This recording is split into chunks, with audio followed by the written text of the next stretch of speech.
Hello friends, ఎలా ఉన్నారు? కోతికి కోతి అనే పేరు ఎలా వచ్చిందో చెప్పనా?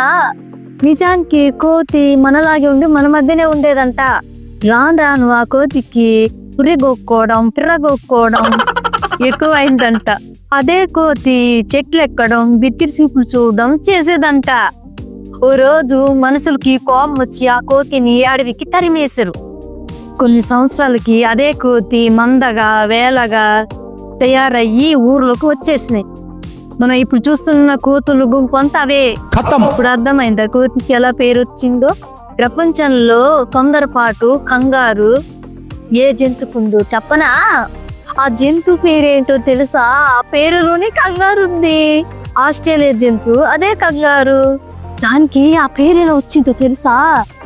అది పిల్లలను కంగారుగా ముందే కనేసి దాన్ని ఎక్కడ పెట్టాలో తెలియక తన పుట్టలోనే దాచుకుంటుంది.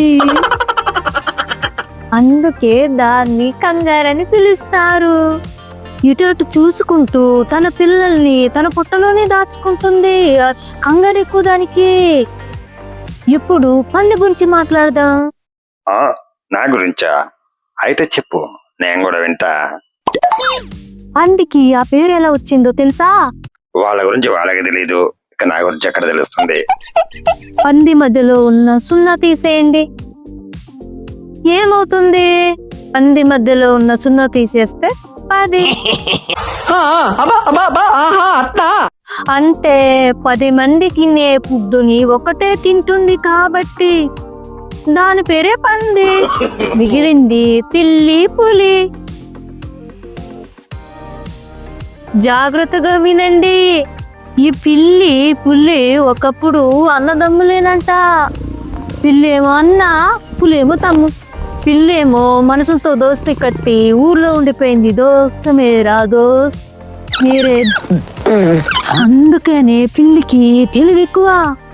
పాపం పులి తమ్ముడేమో కొన్నాళ్ళు అడవిలో ఉన్నాడు, కొన్నాళ్ళు బోన్లో ఉన్నాడు. దొరికితే మాత్రం జైల్లో వేసేస్తున్నారు. పులి తమ్ముడికి వచ్చేసి పెద్ద పెద్ద మీసులు, ఉల్లు, అడుగులు, బాగా జాగి జాగి అడుగులు, కానీ బుర్రలు తెలివి లేకుండా పోయే. వీడియో నచ్చినట్టయితే లైక్ చేయండి. ఇలాంటి మరిన్ని వీడియోలు కావాలంటే నా ఛానల్ ఫాలో కండి.